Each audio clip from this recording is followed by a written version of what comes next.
The mythology of ancient Egypt, along the life-giving banks of the Nile, where golden sands meet fertile black soil, one of humanity's most captivating mythological traditions, took root and thrived for over 3,000 years. Egyptian mythology is a remarkable achievement of human creativity, weaving together divine beings, epic battles, and deep wisdom that still grabs our attention long after the last hieroglyphs were etched. Unlike many ancient belief systems that have faded away, Egyptian mythology holds a strong place in our collective memory. The vivid images of falcon-headed gods, the mysteries of the pyramids, and the intriguing journey to the afterlife have seeped into literature, film, art, and pop culture worldwide. This lasting fascination isn't just a coincidence. Egyptian myths address core human concerns about creation, the struggle between order and chaos, mortality, and the hope for life beyond death. Egyptian mythology didn't just pop up overnight. It grew and evolved over a long time. It started around 3100 BCE when Upper and Lower Egypt united and kept developing through the Old, Middle, and New Kingdoms. It even absorbed ideas from Greek and Roman cultures during the later Ptolemaic period. The geography of Egypt played a huge role in shaping its mythology. The annual flooding of the Nile, which brought rich silt to the otherwise harsh desert, inspired the Egyptians to focus on cycles, renewal, and restoring order. This natural event mirrored mythic cycles like the daily journey of the sun god Ra and the death and resurrection of Osiris. Instead of being preserved in one single text, Egyptian mythology exists in bits and pieces scattered across thousands of inscriptions, papyri, tomb paintings, temple reliefs, and funerary objects. The pyramid texts, coffin texts, and the Book of the Dead are our best sources. But even these mainly highlight beliefs about the afterlife, rather than providing complete mythological stories. Archaeological findings show that Egyptian myths weren't set in stone. They changed and adapted over time.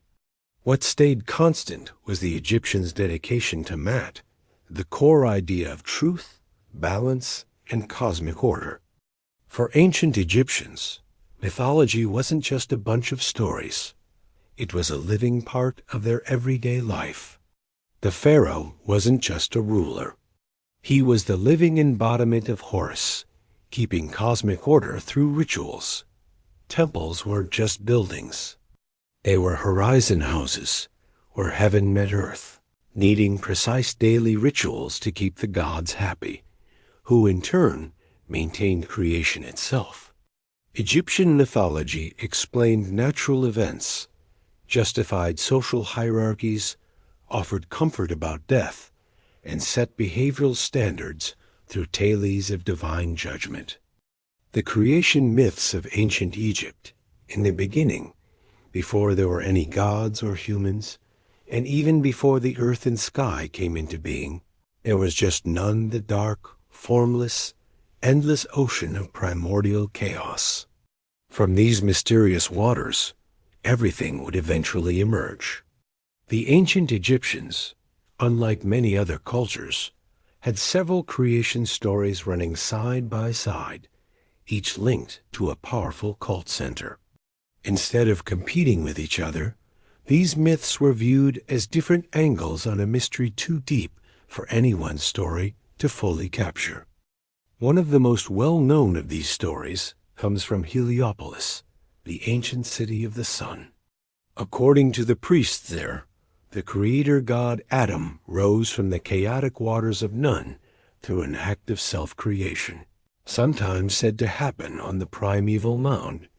Adam was complete within himself, embodying both male and female aspects, and he created his first two kids without a partner, Shu, the god of air, and Tefnut, the goddess of moisture.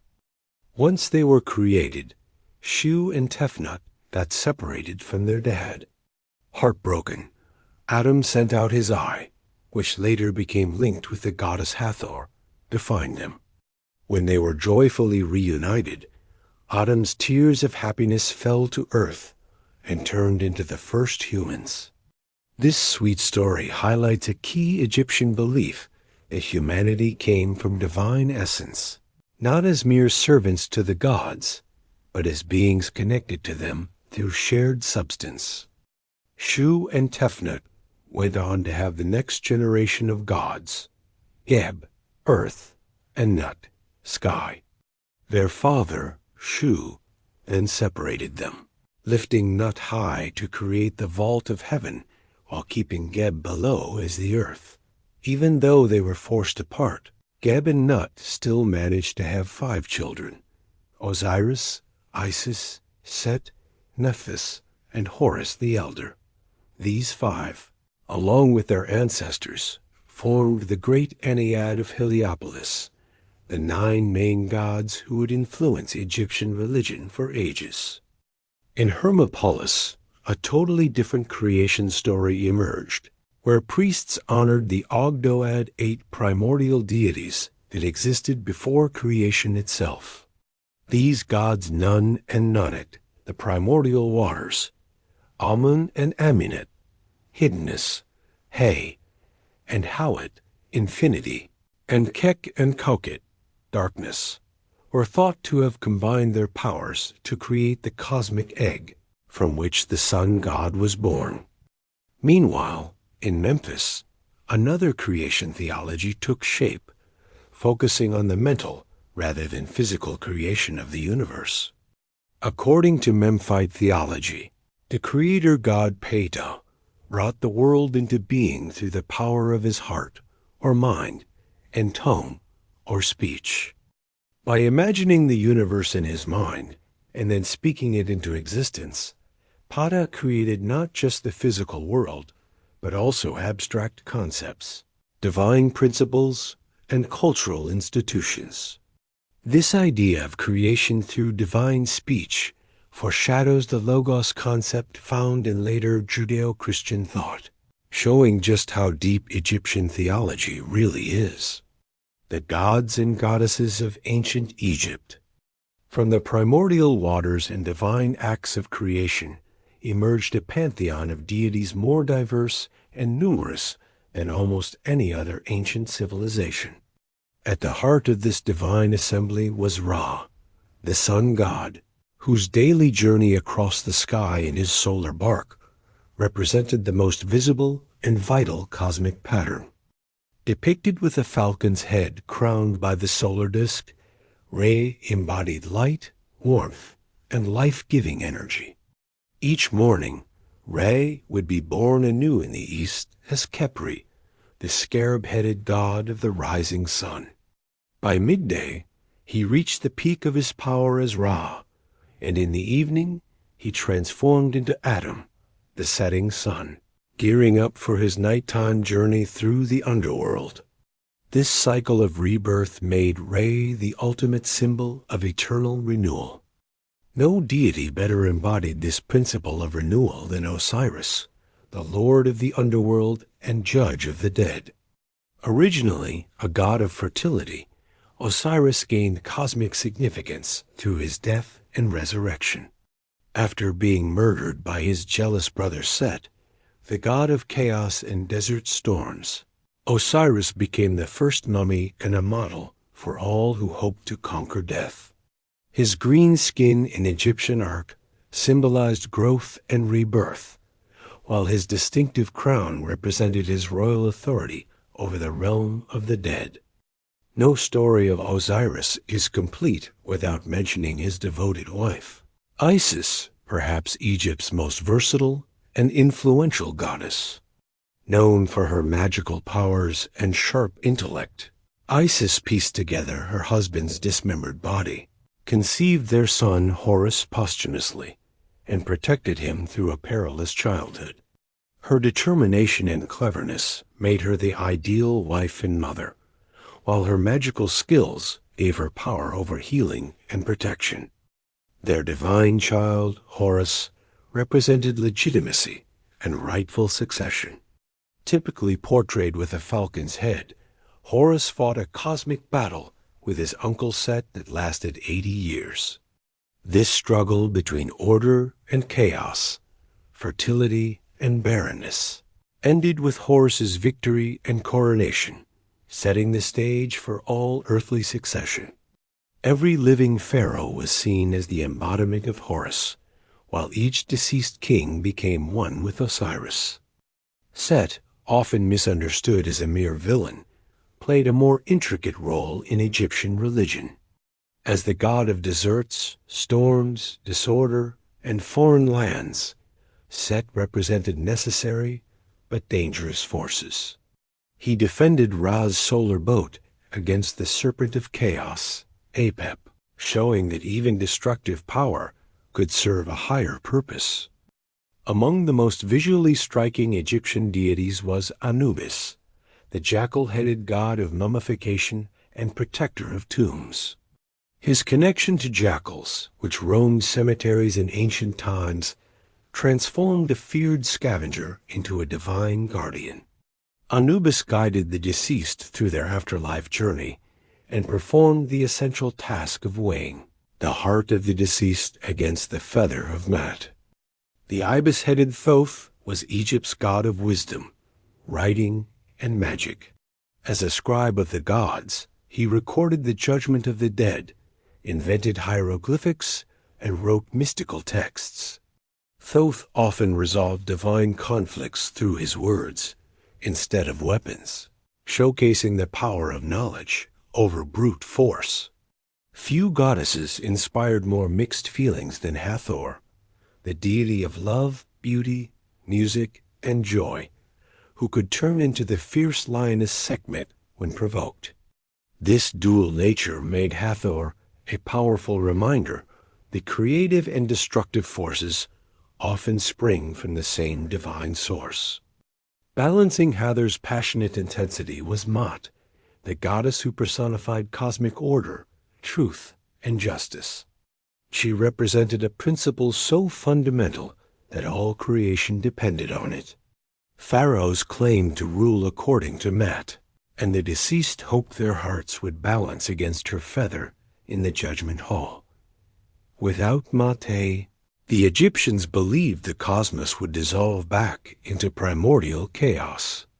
The gods were not distant abstractions.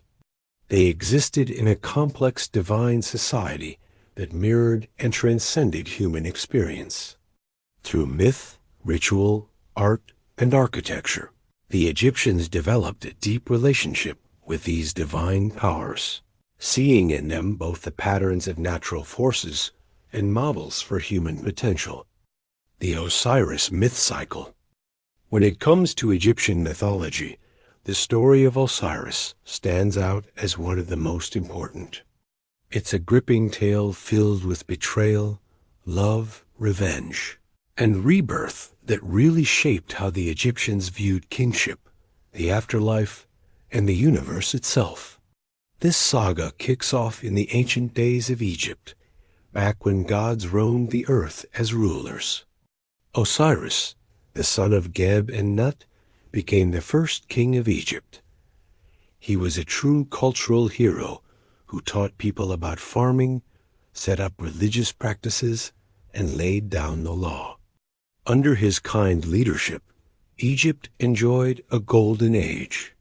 Alongside him was Isis, his sister and wife, whose wisdom and magical abilities perfectly complemented Osiris's gentle nature. But their blissful reign stirred up jealousy in their brother Set. Set hatched a deadly scheme during a grand banquet, where he showcased a beautifully crafted chest and claimed he would give it to whoever fit inside perfectly. When it was Osiris's turn, he climbed in, and in a shocking twist, Set and his cronies slammed the lid shut, sealed it with molten lead, and tossed it into the Nile. When Isis found out her husband had been murdered, she was heartbroken, but determined to retrieve his body and give him a proper burial. Her relentless search took her all the way to Byblus, a coastal city in Phoenicia. But once Set realized Isis had found Osiris's body, he was furious. He seized the corpse, ripped it into 14 pieces, and scattered them all over Egypt, not one to give up. Isis set out again, this time with her sister Nephthys by her side, to gather the pieces of her beloved husband. With her incredible magical skills, Isis managed to put Osiris back together, creating the first mummy, and performed the funerary rites with help from Anubis. Through her elaborate rituals, she brought Osiris back to life just long enough to conceive a son who would avenge him and reclaim the throne. This miraculous conception resulted in Horus. Knowing Set would try to kill this rightful heir, Isis fled to the marshes of the Nile Delta, where she raised Horus in secret. As Horus grew up, he prepared for the inevitable showdown with Set. But this wasn't just a simple fight. It turned into a long legal and physical battle known as the contendings of Horus and Set. This epic struggle, which lasted up to 80 years in some stories, included both physical fights and legal disputes before a divine court. There were many twists and turns, including a dramatic moment where Set tore out Horus's left eye, while Horus retaliated by removing Set's testicles.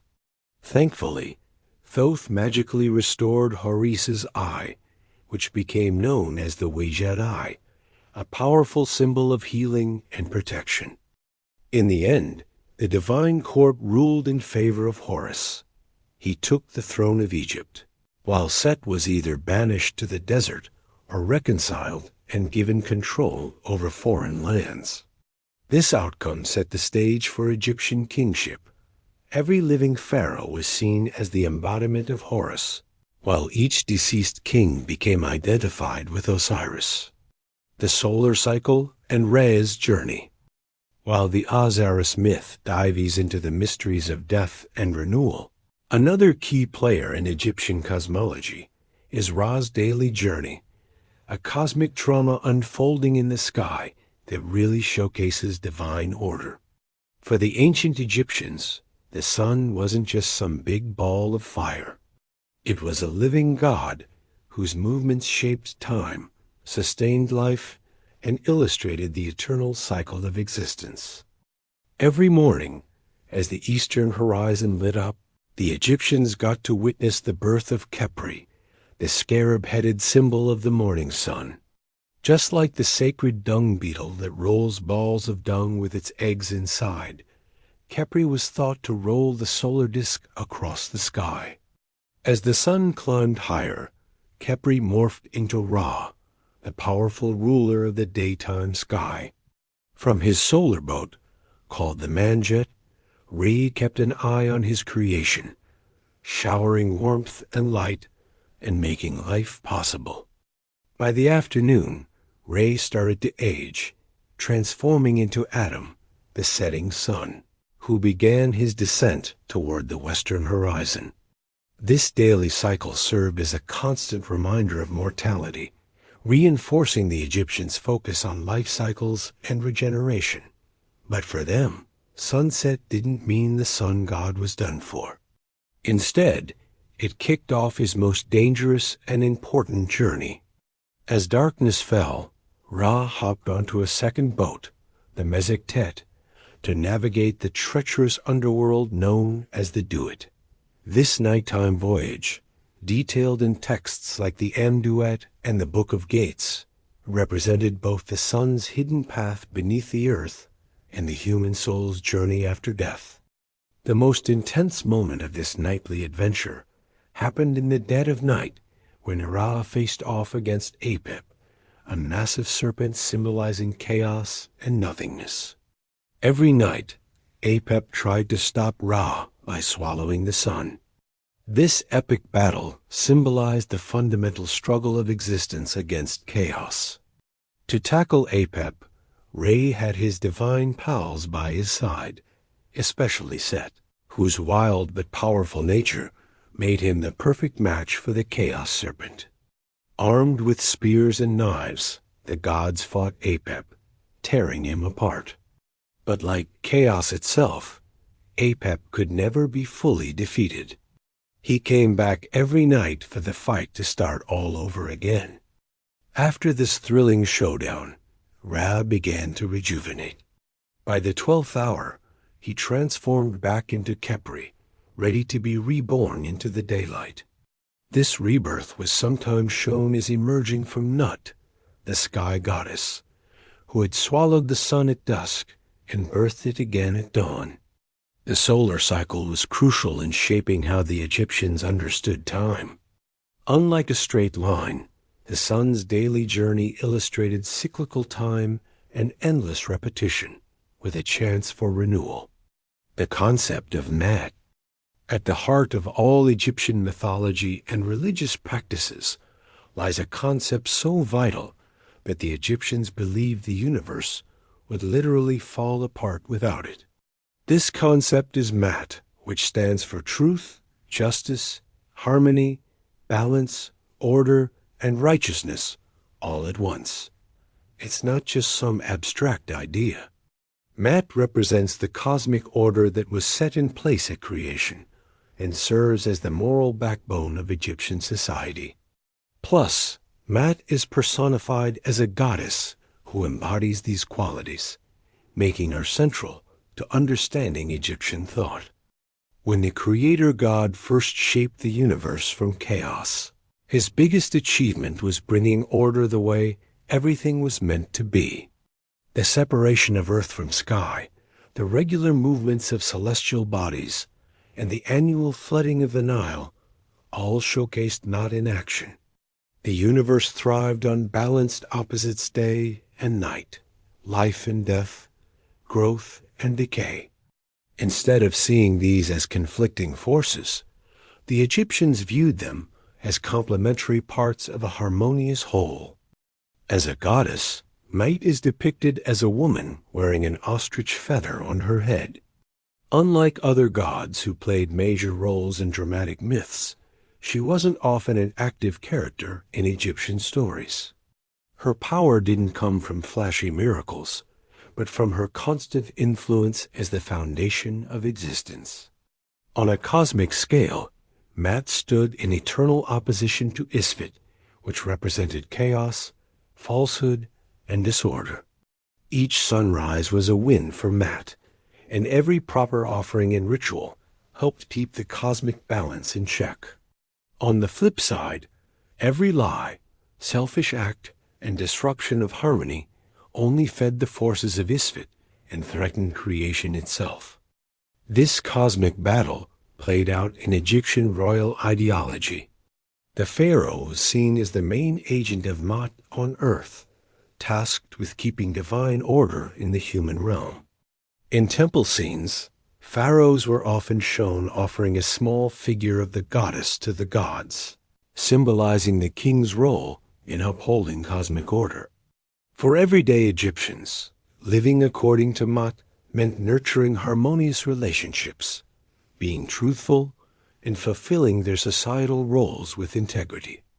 Nowhere was Mat more vividly illustrated than in Egyptian beliefs about the afterlife, especially during the weighing of the heart ceremony in the Hall of Two Truths. Here, the deceased's heart, which was seen as the seat of intellect, emotion, and moral character, was placed on one side of a scale, while the feather of Mat rested on the other.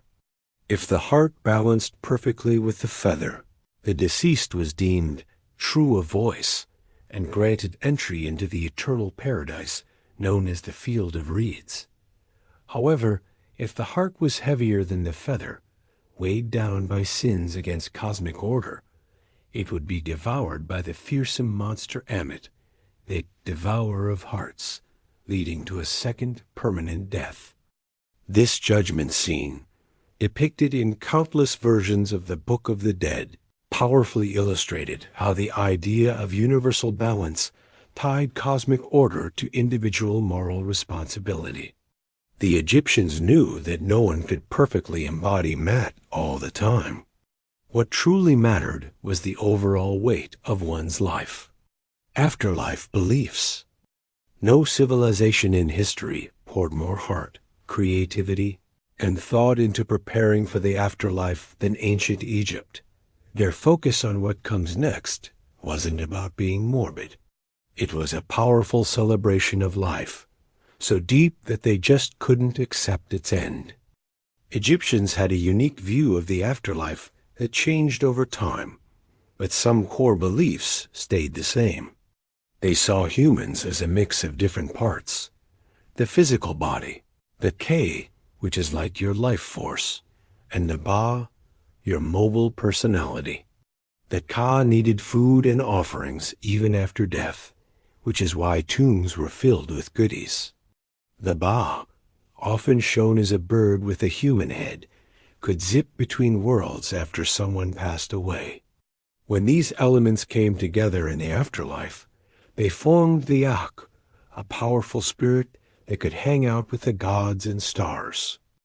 Getting to this heavenly state wasn't a walk in the park. It was full of dangers that required a ton of magical and ritual prep. Right after death, the deceased had to navigate a tricky journey through the underworld, facing scary guardians and supernatural beings. To help with this, Egyptians created detailed funerary texts like the pyramid texts, coffin texts, and the Book of the Dead. These texts were like a magical guidebook for success in the afterlife.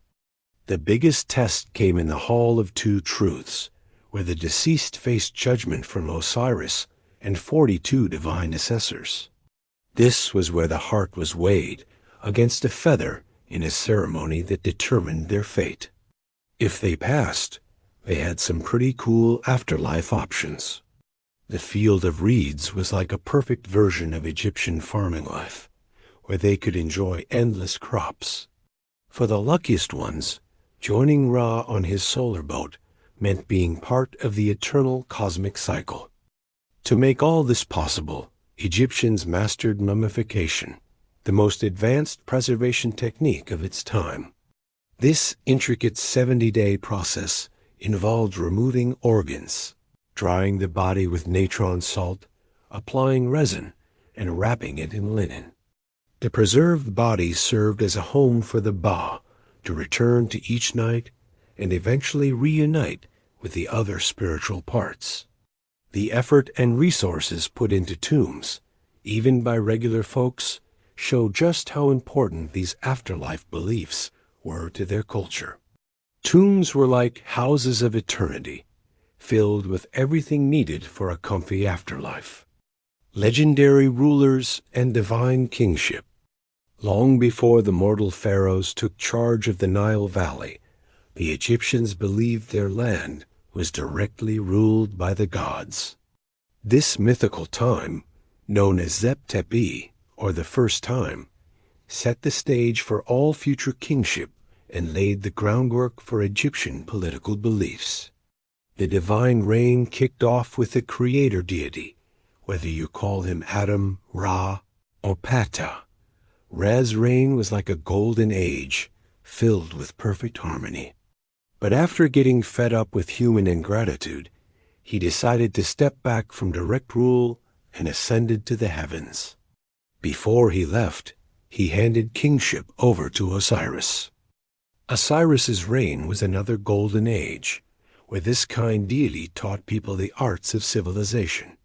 Sadly, this blissful time came to an end when Set murdered him, kicking off a cycle of chaos and restoration. After Osiris's death, Horus grew up and claimed his rightful place. The epic battle between Horus and Set for Egypt's throne set the stage for all future claims to royal succession and legitimacy. When Horus finally triumphed, he established a key pattern for every Egyptian king. The living pharaoh was seen as Horus in human form, while his deceased predecessor was linked to Osiris. This mythological tale wasn't just a story. It was seen as real history, giving the necessary framework that legitimized kingship in Egyptian society. The divine nature of the pharaoh was evident in royal titles, symbols, and rituals. Titles like the Horus name and the Son of Ra name placed the pharaoh within the divine order.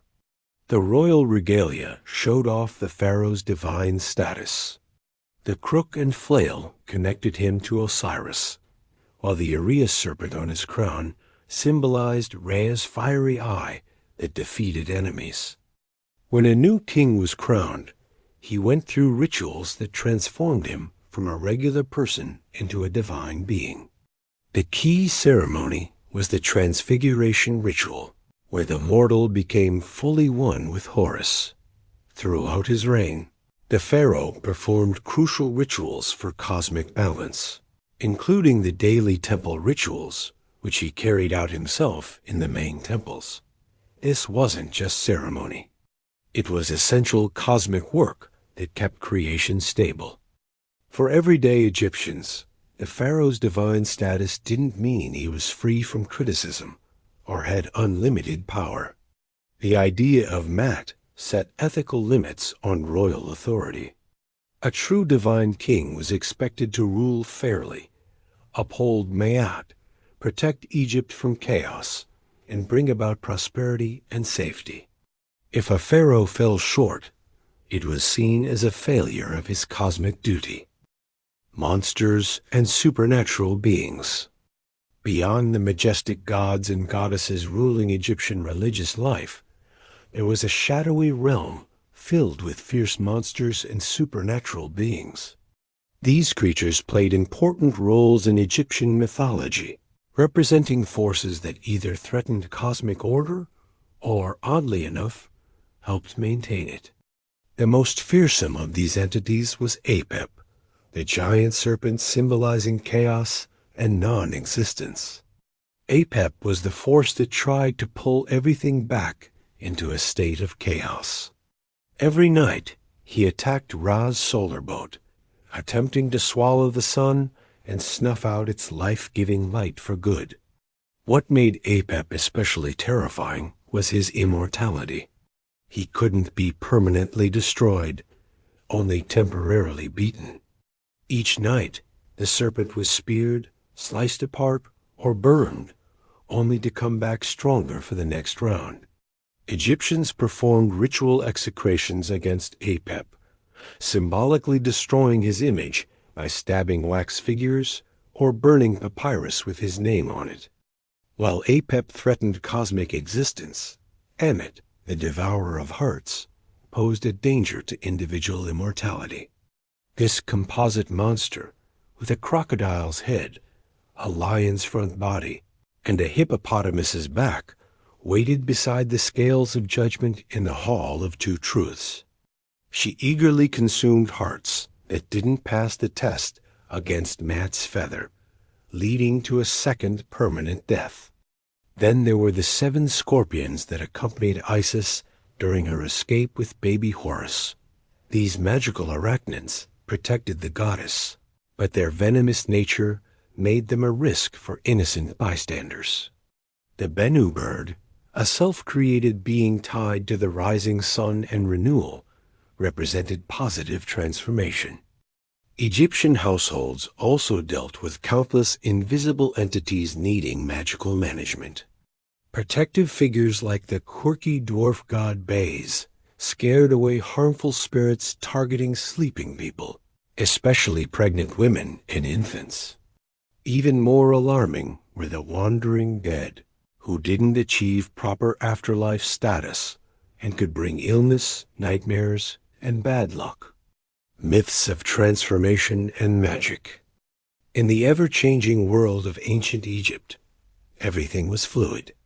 Boundaries between categories were soft, identities could shift, and reality itself was something you could shape with the right knowledge and rituals. Transformation, known as Keper, was a core idea of existence. Just think about the sun rising anew each day, or the Nile flooding every year. The gods were the ultimate examples of transformation. Ra, for instance, changed forms during his daily journey, showing up as Khepri in the morning, Re at noon, and Atum by evening. Then there's Hathor, who could be the nurturing celestial cow one moment and turn into the fierce lioness Sekhmet the next. This idea of transformation even extended to those who had passed away, with the Book of the Dead offering spells that let the deceased take on different forms, like a falcon, hawk, or even a phoenix. A key part of Egyptian beliefs about transformation was the power of words and names. Knowing something's true name gave you power over it. This is perfectly illustrated in the story where Isis poisoned Ra to make him reveal his secret name in exchange for healing. The idea of creative speech really shines in the Memphite theology, where the creator god Peah brought the universe to life using his heart and words. This notion of magical utterance, or hika, was central to Egyptian beliefs. Words, spoken with the right knowledge and purity, could change reality. And at the heart of all this magical transformation was Isis, the goddess of magic herself. Her ability to piece Osiris back together and bring him back to life showed just how powerful magic could be, even breaking the ultimate boundary between life and death. Regional variations and syncretism. The mythology of ancient Egypt was far from one size fits all. It was rich with diversity, evolving across its vast lands while keeping some core beliefs intact. Each region, known as a nome, had its own local gods, creation stories, and ways of worship.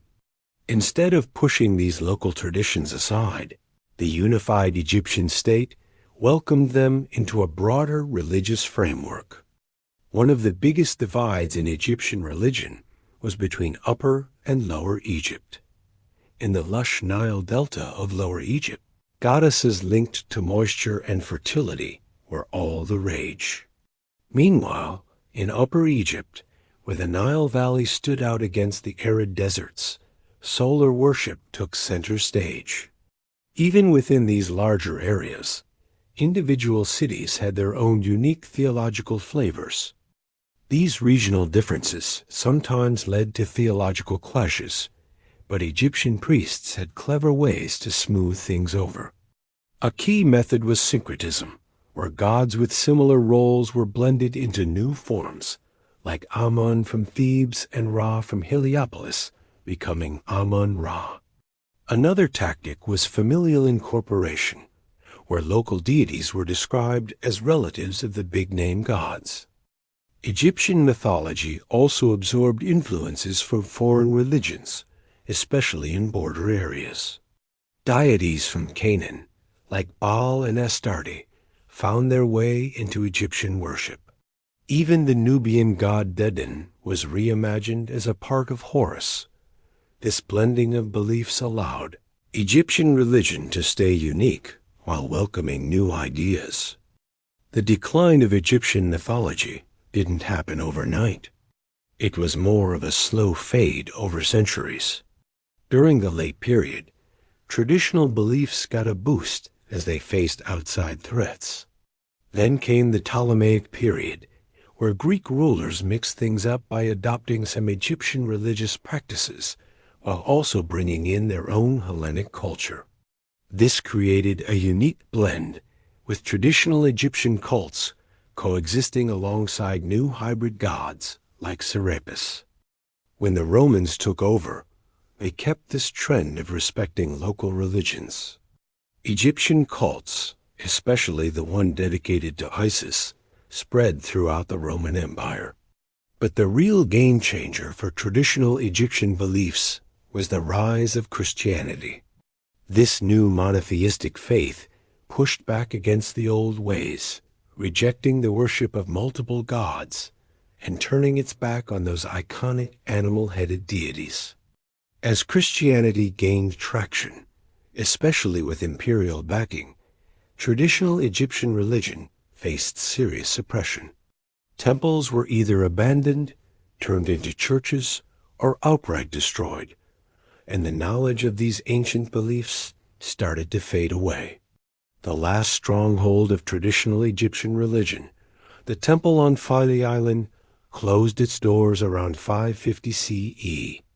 Even after the temples fell silent, Egyptian mythological ideas didn't just vanish. In rural areas, people kept some folk practices alive, often mixing them with Christian elements.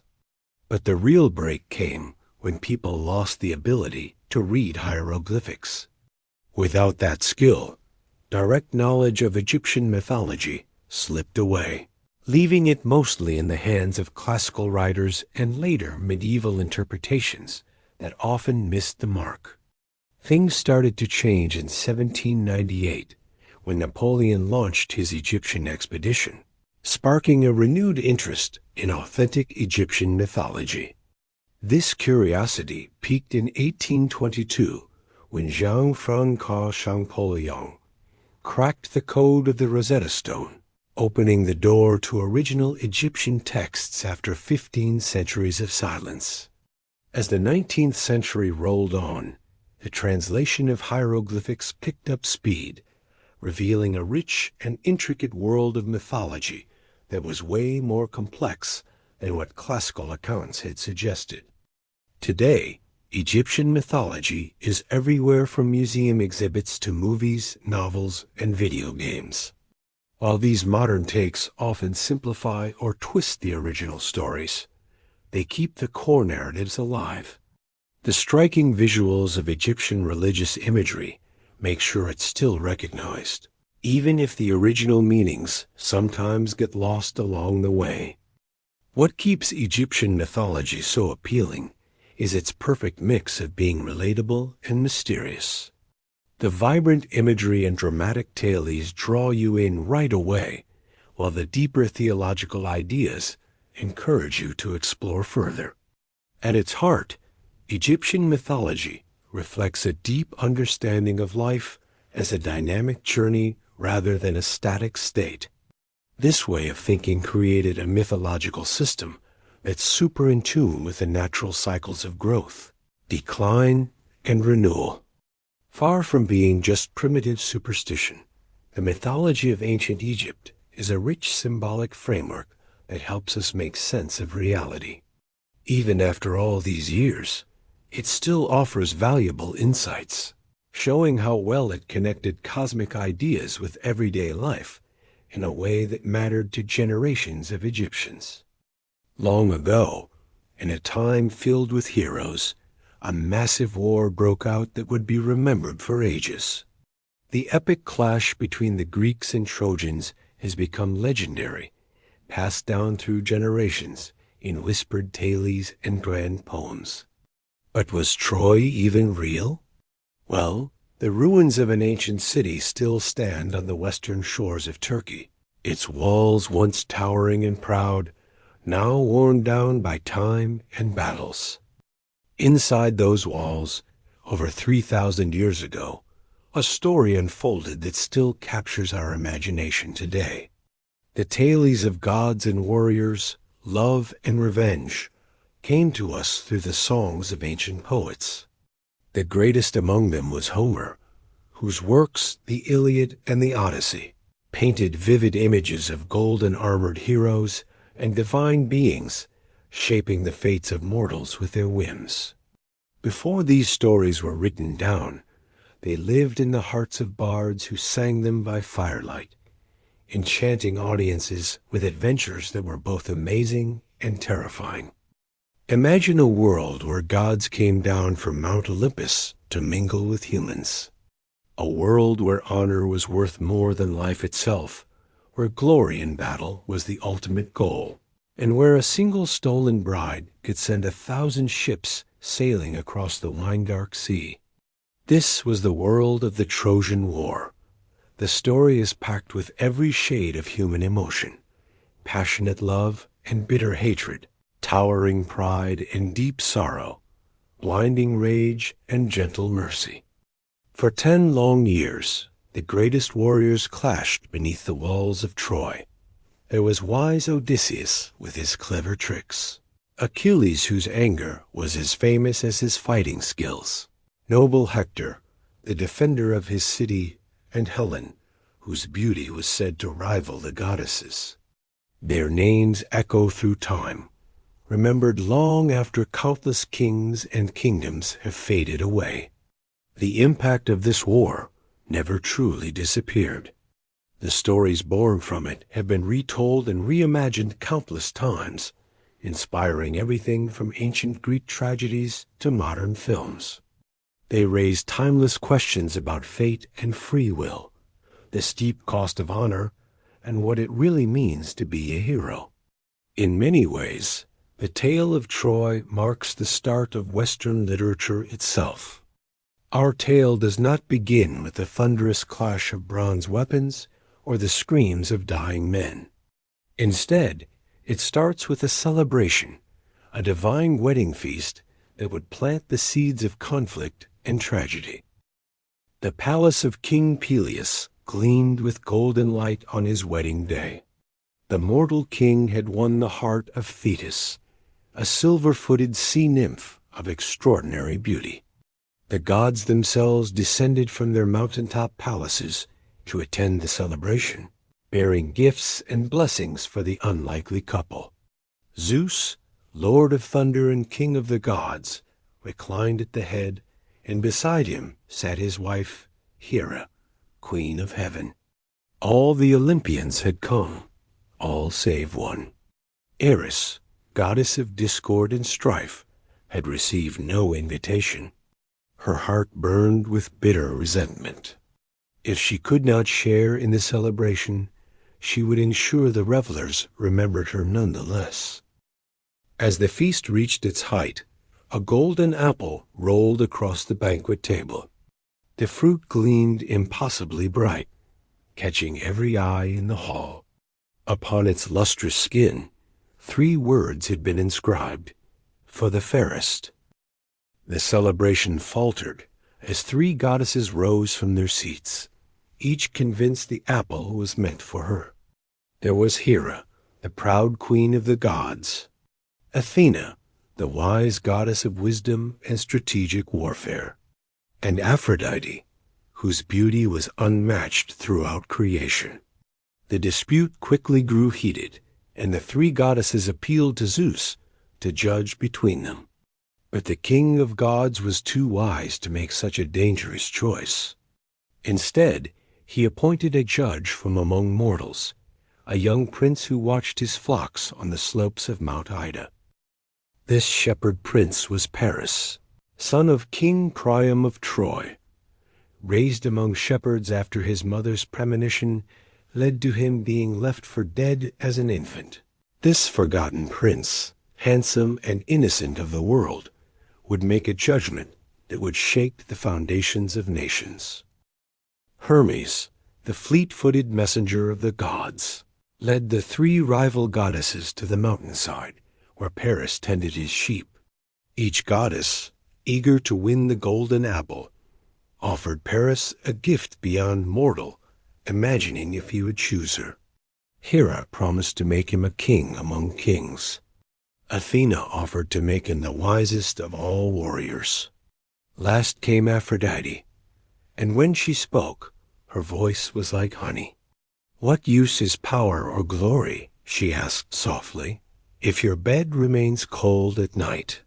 Choose me, Paris, and I will give you the love of the most beautiful woman in the world. Helen of Sparta will be yours." Paris, young and filled with the passions of youth, hardly hesitated. He handed the golden apple to Aphrodite, naming her the fairest of the 3. In that moment, on a quiet mountainside, the first stone in an avalanche of war was set loose. Hera and Athena departed in anger, their wounded pride festering into hatred for Paris and, by extension, his home city of Troy. Aphrodite, delighted with her victory, reminded Paris of her promise. Helen, the most beautiful woman in the world, would be his, despite the fact that she was already married to King Menelaus of Sparta. Not long after, Paris's true identity was discovered, and he returned to Troy to be welcomed by his father, King Priam. When Paris announced his intention to visit the kingdoms of Greece, supposedly on a diplomatic mission, his father gladly gave him ships. But Paris had only one destination in mind: Sparta, where the legendary Helen lived as queen. Helen and Paris. In Sparta, King Menelaus received the Trojan prince with all courtesy, unaware of the designs Paris harbored for his wife. For several days, the Trojan delegation enjoyed Spartan hospitality. Paris charmed the court with tales of his homeland, all while his eyes returned again and again to Helen. Whether Helen fell in love with Paris, or was merely enchanted by Aphrodite's divine magic, the ancient sources disagree. What is certain is that when Menelaus was called away, Paris seized his opportunity. He and Helen boarded a Trojan ship under cover of darkness, taking with them a considerable portion of Menelaus's treasure. By the time Menelaus returned home to find his wife and wealth gone, the Trojan ships were already crossing the wine-dark sea toward the distant shores of Asia Minor. The king's rage shook the very foundations of his palace. The abduction or elopement was not merely a personal betrayal, but an insult to Greek honor. Menelaus wasted no time. He sent messengers to his brother Agamemnon, the most powerful king in Greece, and reminded all the former suitors of Helen of their oath to support her marriage against any who would break it. The kings of Greece would go to war, and Troy would be their target. The Trojans, meanwhile, were also preparing for war. Hector, Paris's eldest brother and Troy's greatest warrior, took command of strengthening the city's already formidable defenses. Allies were called from neighboring kingdoms in Asia Minor, and stores of food were gathered. Paris, for his part, spent his days with Helen in the comforts of the palace, confident in Troy's walls and in divine favor. A year passed before the first Greek embassy arrived. Odysseus, the wily king of Phthia, and Menelaus himself came to Troy not with an army, but with words. "Return my wife and the treasure that was stolen," Menelaus demanded. "Do this, and there need be no blood spilled between our peoples." But Paris, with Helen at his side, refused. "Helen is my wife now," he declared, "and I will not give her up." The embassy ended in failure. With the failure of diplomacy, both sides prepared for war. The Greeks expanded their beachhead, building a fortified camp that stretched along the shore with their ships, drawn up on the beach behind palisade walls. The Trojans gathered their forces within their city. From the walls of Troy, Helen watched the Greek camp taking shape on the distant shore. The ancient tales are silent on her thoughts, leaving only the image of a woman watching from the walls as armies gathered to fight in her name. The gathering of the Greek forces. The harbor at Aulis filled with ships from every corner of Greece. The greatest military force the ancient world had ever seen was assembling, and at its head stood Agamemnon. Not all of the Greek kings had come willingly. Odysseus, the clever ruler of rocky Ithaca, had feigned madness when Agamemnon's messengers arrived. But when a clever ally placed Odysseus's infant son in the path of a plow, Odysseus swerved to avoid his child, revealing his sanity and his deception. Bound by his oath, he had no choice but to join the expedition. The greatest challenge was finding Achilles, a young warrior whom prophecy named as essential to Greek victory. His mother, Thetis, knowing that war meant death for her beloved son, had hidden him on the island of Skyros disguised as a girl. Odysseus, now committed to the cause, devised a plan to reveal Achilles. Disguised as a traveling merchant, he brought gifts for the king's daughters. But among them he included a magnificent sword and shield. While the girls admired the trinkets, Achilles reached instinctively for the weapons, revealing a warrior's instinct that no disguise could hide. His identity uncovered, he too joined the gathering forces, bringing with him his loyal friend Patroclus and a contingent of elite warriors, the Myrmidons. Yet despite this unprecedented gathering of power, the fleet remained in the harbor, unable to sail. For weeks, the winds refused to blow. The waters of the bay lay flat as polished bronze. Desperate for a solution, Agamemnon turned to Calchas, the expedition's prophet. Calchas's face was grave as he delivered his message. Artemis, goddess of the hunt, held back the winds. She demanded a sacrifice for an offense against her, and would accept nothing less than the life of Iphigenia, Agamemnon's eldest daughter. The High King's face turned ashen at these words. He raged against the prophecy, but as the days passed with no change in the winds, his resolve weakened. Finally, he sent word to his wife, Clytemnestra, to bring Iphigenia to Aulis, under the pretense that she was to be married to Achilles. It was a cruel deception, one that would later bear terrible fruit. The accounts of what happened next differ. Some say that Iphigenia willingly offered herself for sacrifice to ensure Greek victory. Others say she was taken by force to the altar. A third tradition holds that at the final moment, Artemis herself intervened, replacing Iphigenia with a deer and spiriting the girl away to serve as a priestess. Whatever the truth, after the ceremony was completed, the winds began to blow. As the sun rose the following morning, the greatest armada the world had ever seen moved out of the bay at Aulis, ship after ship passing between the headlands, their decks crowded with armed men gazing toward the horizon. They left behind a grieving mother, Clytemnestra, whose heart now burned with hatred for her husband, a hatred that would one day claim Agamemnon's life. Journey to Troy. The vast Greek fleet sliced through the Aegean, a floating city of timber and canvas. Their journey wasn't a straight shot.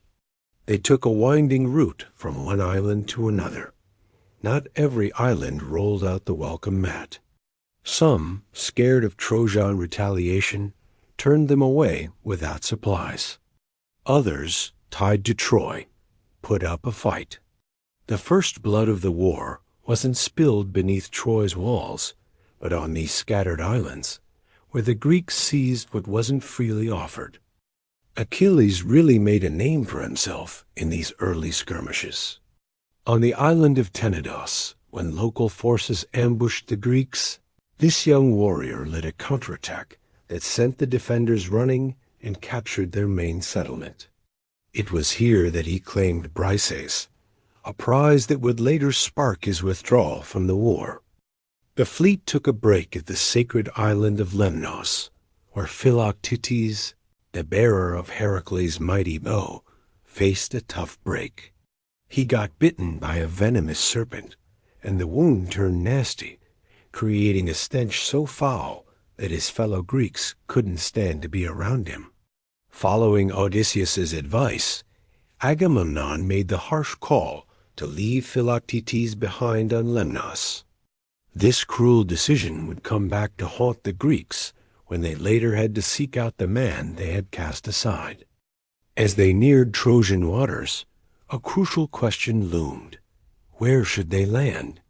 Troy's coastline had few suitable beaches for such a massive force, and the Trojans would definitely be watching. Odysseus suggested they first try diplomacy to sort things out. So it was settled. A small advanced fleet would head to the Trojan coast, while the main force would hang back among the scattered islands, staying out of sight from Trojan scouts. Odysseus, known for his silver tongue, would lead a mission to Troy once they had a beachhead.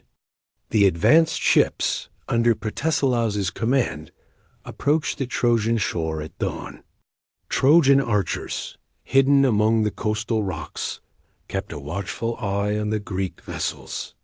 As the first ship grounded on the beach, Protesilaus, eager to be the first to set foot on Trojan soil, jumped from his ship with his shield raised high. Unfortunately, an arrow found its way through the gap between his shield and breastplate.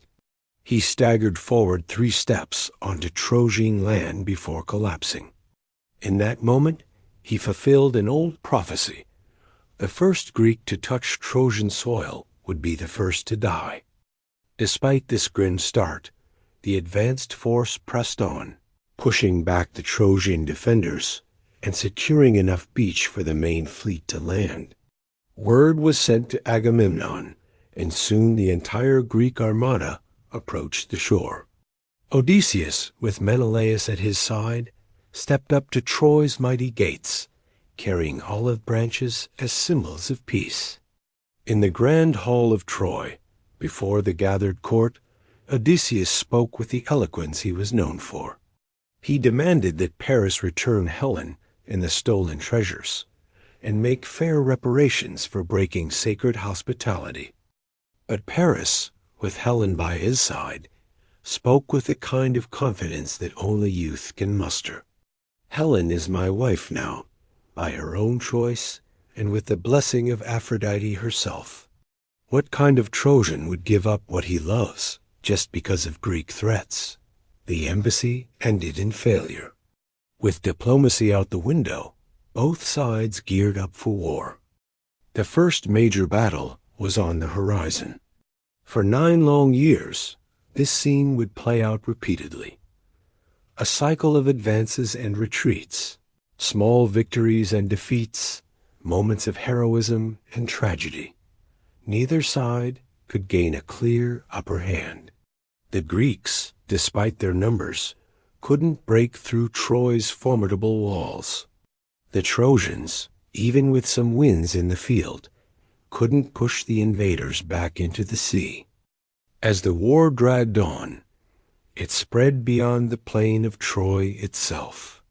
Realizing that a direct assault on the city might be a tough nut to crack, Achilles led raids against Troy's allies and supply lines with his Myrmidons, the elite warriors who followed him with fierce loyalty.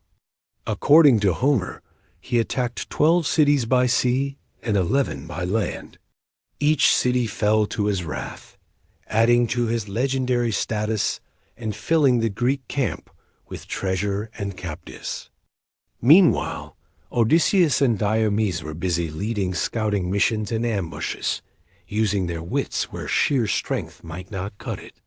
On one of these missions, they managed to capture a Trojan spy who spilled valuable info about Troy's defenses and allies. But the Trojans weren't just sitting back and taking it. Hector, Troy's mightiest warrior, led daring sorties against the Greek camp. With his distinctive helmet adorned with a horsehair plume, he became a rallying point for Trojan forces and a figure of dread for Greek soldiers. Unlike Paris, who was more interested in the comforts of the palace than the hardships of war, Hector embodied the true spirit of Trojan nobility. A devoted husband to Andromache, a loving father to his son Astyanax, and a relentless defender of his city. The gods themselves took sides in this epic conflict. Apollo, the god of archery, favored Troy, along with Aphrodite and Ares. On the Greek side, Hera and Athena, still bitter over Paris's judgment, stood with them, as did Poseidon, who held a grudge against Troy. Zeus, the father of gods and men, tried to stay neutral.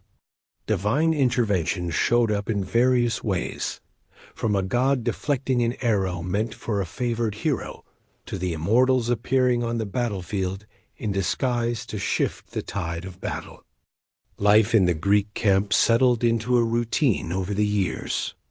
The kings still gathered in Agamemnon's tent to discuss strategy, but more often than not, these meetings turned into shouting matches as frustration mounted. Inside Troy, conditions slowly worsened as the siege dragged on. The constant state of alert wore on both civilians and soldiers alike. Helen's role in Troy became more complicated.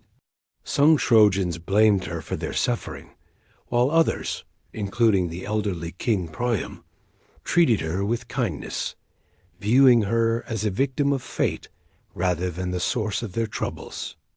In the 8th year of the war, a potential game-changer appeared in the form of Rhesus, king of Thrace, who came to Troy's aid with fresh troops and stunning white horses. A prophecy claimed that if these horses drank from the river Xanthos and grazed on Trojan grass, the city would never fall. Learning this through spies, Odysseus and Diomedes decided to undertake a night mission into the Trojan camp. Under the cover of darkness, they took out the sleeping Rhesus and many of his men, then snatched the prophetic horses before they could fulfill the conditions that would have made Troy invincible. This back and forth of raids and counter-raids could have gone on forever, but then a fateful quarrel erupted in the Greek camp. A dispute between kings would change the course of the war and lead to the downfall of its greatest heroes. The wrath of Achilles. During a successful raid on a town allied with Troy, the Greeks captured 2 noble women, Chrysis, the daughter of a priest of Apollo, and Briseis, who was given to Achilles. Agamemnon claimed Chrysis as his prize, but soon after, a plague hit the Greek camp. Calchas, the seer, revealed the cause. Apollo was punishing them for Agamemnon's enslavement of the priest's daughter. Reluctantly, Agamemnon agreed to return Chrysis, but his pride demanded compensation. "If I must lose my prize," he declared, "then I'll take one of yours instead." His gaze landed on Achilles. "I will take Briseis, your captive, to replace the woman I've lost." Achilles' hand flew to his sword. "You sit back while better men bleed for your cause, and now you want to steal what I've earned with my own hands." He spat. Only Athena's intervention stopped him from striking down the High King. Instead, the greatest warrior of the Greeks made a fateful decision. "Take her," he said at last, his voice as cold as winter. "But know this, my men and I will fight no more in your war. Let's see how you fare against Hector without Achilles at your side." True to his word, Achilles withdrew to his tent and his ships.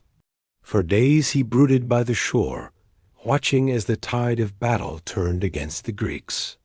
Without his strength to tip the scales, the Trojans sensed the Greeks' disarray and pressed their advantage. Hector led increasingly bold attacks, driving the invaders back to their ships. As flames began to lick at the first Greek vessels, pushed burning toward the fleet by Trojan forces, the consequences of the quarrel between kings became clear. Yet Achilles wasn't entirely without compassion. As Hector's forces pressed closer to the heart of the Greek camp, he allowed his beloved friend Patroclus to borrow his distinctive armor and lead the Myrmidons into battle. "Wear my armor," Achilles told him. "The Trojans will think I've returned to the fight and may lose heart.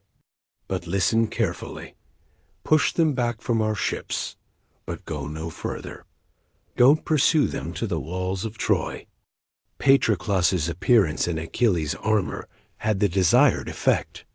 Seeing what they thought was the dreaded Achilles returning to battle, many Trojan warriors broke ranks and fled. Patroclus led the Myrmidons in a fierce counterattack, pushing the Trojans back from the burning ships. But in the heat of combat, caught up in success, Patroclus forgot his promise. He pressed forward, chasing the retreating Trojans across the plain toward their city. 3 times Patroclus charged the walls of Troy, and 3 times Apollo himself pushed him back. But lost in battle frenzy, Patroclus ignored the divine warning. As he fought near the walls, the gods struck him from behind, stunning him and knocking his helmet off. In that vulnerable moment, a Trojan warrior named Euphorbus speared him in the back. Wounded and disoriented, Patroclus stumbled backward directly into Hector's path. Troy's greatest champion didn't hesitate. His spear drove deep into Patroclus's unprotected belly. With his dying breath, Patroclus managed a prophecy of his own. "Enjoy your victory while you can, Hector. Death already stands behind you, waiting. Achilles won't rest until you lie as I do now." A brutal fight erupted over Patroclus's body and the armor of Achilles that he wore.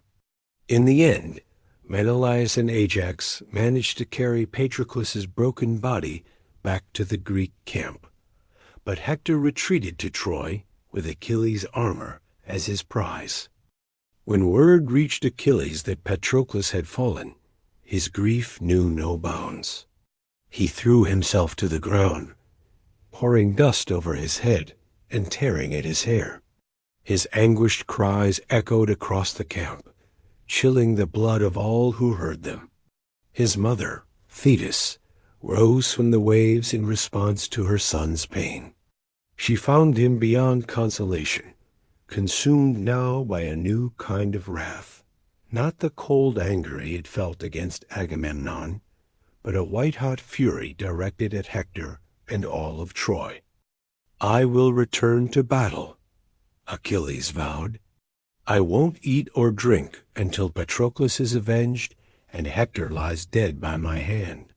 Since Hector now had Achilles' armor, Thetis journeyed to Olympus itself, to the forge of Hephaestus, the divine craftsman. Moved by her plea, the lame god worked through the night at his magical forge. By dawn, he created the most magnificent armor ever worn by a mortal. When Thetis delivered this divine gear to her son, Achilles wasted no time. He called for an assembly of the entire Greek army and formally ended his quarrel with Agamemnon. "The anger that divided us has cost too much," he declared. "I return to battle now, not for you, Agamemnon, but for Patroclus." When Achilles finally charged onto the battlefield in his gleaming new armor, the effect was terrifying. Trojans who had been confidently pursuing the Greeks now turned and ran in panic. Achilles drove the surviving Trojans back to their city like frightened cattle. At the gates of Troy, only one man remained outside as the massive doors swung shut behind the retreating army. Hector, Troy's champion, waited alone to face the approaching storm. His father, King Priam, and his mother Hecuba pleaded with him from the walls to come inside, but Hector stood his ground. "I cannot hide behind walls while others die for me," he said. As Achilles drew nearer, however, even Hector's courage faltered. The man approaching him seemed more than human.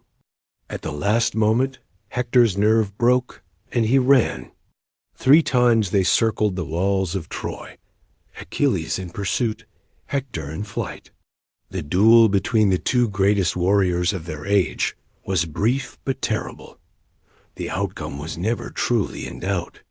Achilles' spear found the gap at Hector's throat, one of the few vulnerable spots in the armor that had once belonged to Achilles himself. As Hector lay dying, he made a final request. "I beg you," he said, "don't leave my body to be devoured by dogs and birds. Accept the ransom my father will offer, and let him give me proper burial rites." But Achilles, still consumed by grief and rage, was beyond such human considerations.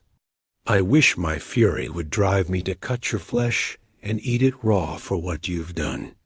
No ransom will convince me to return your body." With his last breath, Hector prophesied, "Remember, on the day Paris and Apollo bring you down before the Cæan gates, remember my words." After Hector's death, Achilles' treatment of his enemy's body shocked even his fellow Greeks. He pierced the fallen hero's heels, threaded them with leather thongs, and dragged the corpse behind his chariot, circling the city walls. For 11 days, he continued this desecration. The gods themselves were outraged by this violation of sacred custom. Zeus sent Thetis to her son with a message: "You have angered the immortals with your excessive vengeance. The time has come to accept ransom and return Hector's body to his people." On the 12th night, guided by Hermes, King Priam of Troy made his way secretly into the Greek camp and to Achilles' tent. The old king knelt before the man who had killed so many of his sons, most notably his beloved Hector, and kissed the hands that had brought him such grief. "Remember your own father, Achilles," Priam said, his voice steady despite his sorrow. "He is old as I am old, and he waits for a son who may never return. At least he can hope, while I kneel before the killer of my children. Have pity, if not for me, then for the memory of your own father." These words penetrated Achilles' armor, grief, and rage. For the first time since Patroclus's death, he wept, not just for his friend, but for all that had been lost. Together, the old king and the young warrior grieved for their respective losses, finding a moment of shared humanity amid the waste of war. When dawn came, Achilles had Hector's body washed, anointed with oils, and wrapped in fine cloth. He granted the Trojans 12 days of peace to conduct funeral rites for their champion, a brief respite in a war that had already consumed nearly a decade and the lives of countless heroes. The death of Patroclus and Hector. The 12 days of peace for Hector's funeral felt like a fleeting dream in the long nightmare of war. But when the truce was over, the fighting kicked back into high gear. Achilles, aware that his own death was looming, fought with a wild mix of rage and acceptance. Every morning, he'd suit up in his divine armor, and each day, he'd take down scores of Trojan warriors. Then at night, he'd return to his tent, having survived another day. All of that prophecy hung over him like a dark cloud. The battle had shifted decisively in favor of the Greeks, but victory still felt out of reach. Just when it seemed like things might settle down, new heroes showed up to strengthen Troy's defenses. From the east came Penthesilea, the queen of the Amazons, leading a fierce group of women warriors who were just as skilled and brave as any man.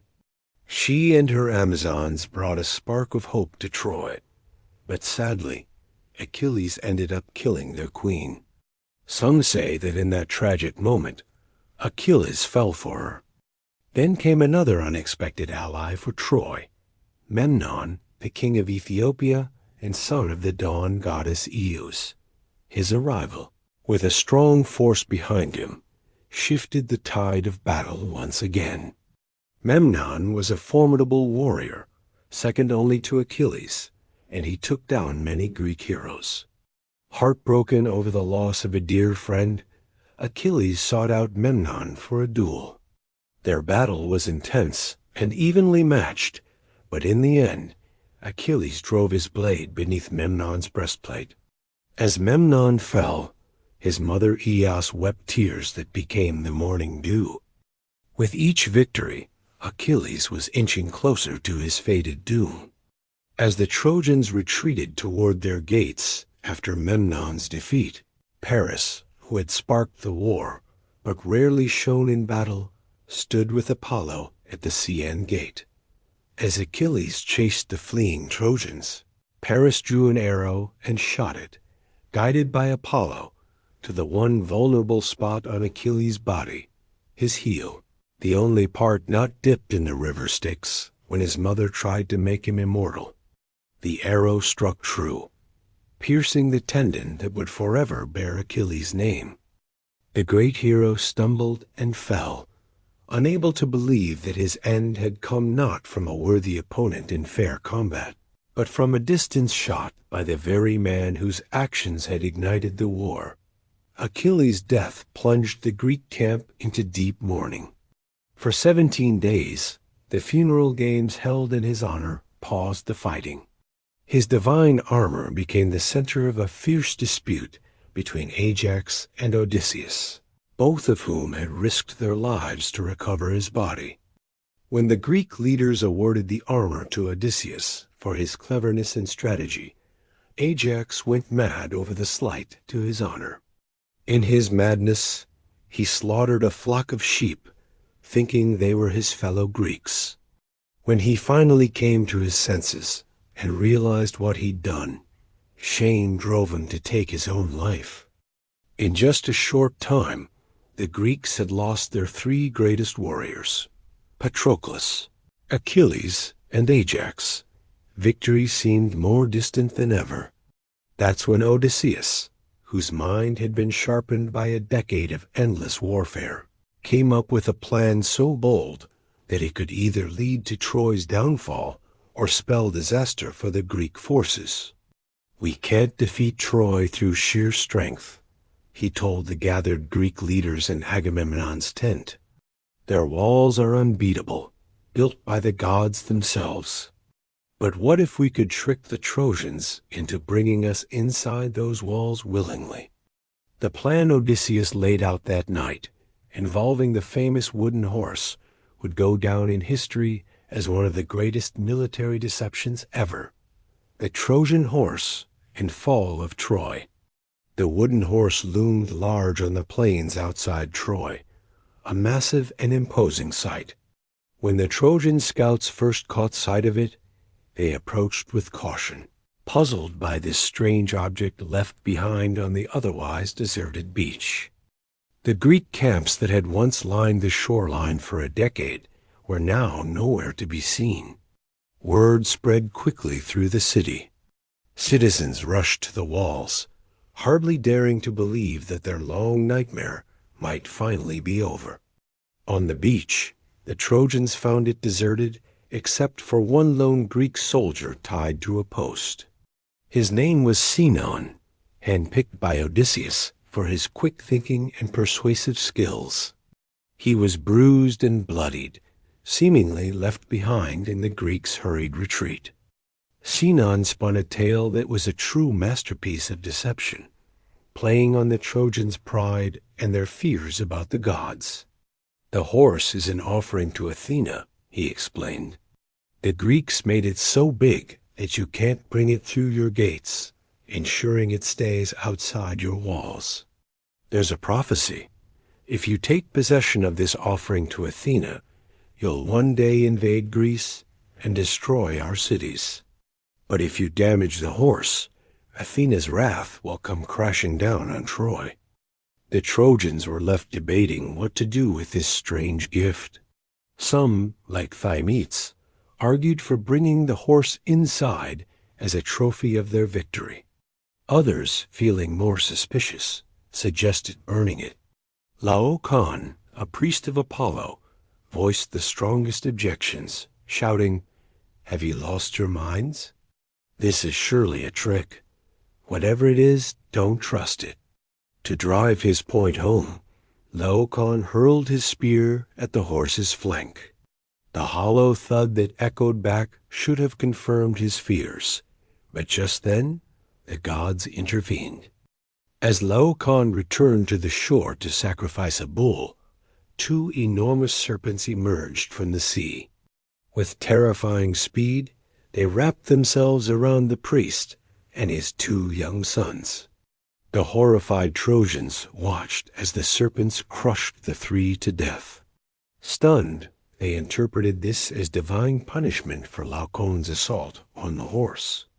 "The priest was struck down for his impiety," they murmured. "The horse must truly be sacred to Athena." Then came another sign.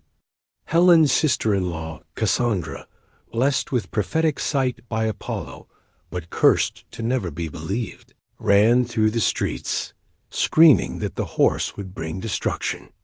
But as always, her true prophecies were dismissed as madness. With these apparent divine judgments weighing on their minds, the Trojans made their fateful choice. They decided to bring the massive horse into the city. But the city gates were too small to admit such a structure. In their eagerness, the Trojans did what 10 years of Greek siege had failed to accomplish. They breached their own walls, tearing down a section to create an opening big enough for the horse. That night, Troy erupted in the first real celebration it had known in a decade. Wine flowed freely, music filled the streets, and even the guards drank their fill. Inside the wooden horse, the chosen Greek warriors endured a day of cramped discomfort. The hollow belly concealed Menelaus, Diomedes, Neoptolemus, the son of Achilles, Ajax the Lesser, and other notable fighters. When the city finally fell silent, Sinon crept to the horse and gave the signal. One by one, the warriors descended on ropes to the street below. Their first targets were the guards at the main gates, who were quickly taken out. As those gates swung open, Sinon lit a massive signal fire on the walls, a beacon visible far out to sea, where the Greek fleet had been hiding behind a nearby island. With surprising speed, the ships they had seen to abandon the siege returned, loaded with soldiers eager for the final assault. The Greeks who had hidden in the horse began their deadly work. What followed was not a battle, but a massacre. The Trojans, caught completely off guard and still half drunk from their celebration, had no chance. King Priam, awakened by the sounds of slaughter, donned his armor for the first time in years. His end came not in honorable combat, but in sacrilege. Neoptolemus, proving himself even more savage than his father Achilles, chased the aged king to the very altar of Zeus and cut him down. In the house of Deiphobus, the brother of Paris, who had married Helen after Paris's death, Menelaus finally confronted the woman who had been the cause of the entire war. Menelaus burst into their bedchamber with his sword raised, intending to kill both his wife and her new husband. Deiphobus died quickly, but when Menelaus finally stood face to face with Helen, something unexpected happened. Whether it was her legendary beauty, her skillful pleading, or some remnant of the love he once felt for her, Menelaus found he could not strike the fatal blow. As dawn broke over Troy, the destruction was nearly complete. The royal palace, which had stood for centuries, was consumed by flames. The streets were filled with the bodies of the dead and the cries of the dying. Those Trojans who had survived, primarily women, children, and the elderly, were being herded toward the beach, destined for slavery in distant Greek lands. Among these captives was Andromache, widow of Hector. Her grief, already immeasurable from her husband's death, was compounded by unimaginable horror as she watched Greek soldiers take her young son Astyanax, Hector's only child, and throw him from the high walls of the city. Hecuba, once queen of the wealthiest city in Asia, was reduced to a wailing captive. She had lived to see nearly all of her many children die. The fall of Troy was completed as the sun climbed higher in the sky. The Greeks gathered their plunder and captives on the shore, preparing to load them onto the waiting ships. The city continued to burn behind them, black smoke rising in a column, a funeral pyre for a civilization. After 10 long years, the Trojan War was finally over. The Greeks had achieved their stated goal. Helen was recovered, and Troy was punished, but at a terrible cost. Thousands of their countrymen lay buried in foreign soil. Those who survived were changed, hardened by war, and haunted by the atrocities they had committed. And for many, the true hardships were just beginning. The voyage home would prove as deadly as the war itself. The destruction of Troy marked the end of an age, the twilight of heroes. The bards would keep these tales alive for centuries, ensuring that names like Hector and Achilles, Odysseus and Agamemnon would never be forgotten. And what of Troy itself? The city that had stood proud for centuries was reduced to smoldering ruins. Yet, even in destruction, it achieved a kind of immortality. Though its walls were leveled and its towers toppled, Troy would live forever in the words of poets, a cautionary tale of pride and folly, of divine caprice and human suffering. And so, our journey into the past comes to a quiet close. If you're still awake with me, I hope this tale brought you a little peace. If you enjoyed our time together, a gentle like lets me know. And subscribing means you'll never miss the next calm adventure. If you know someone who might need a little comfort tonight, feel free to share this story with them. Thank you, truly, for being here. Until next time, I wish you the sweetest dreams.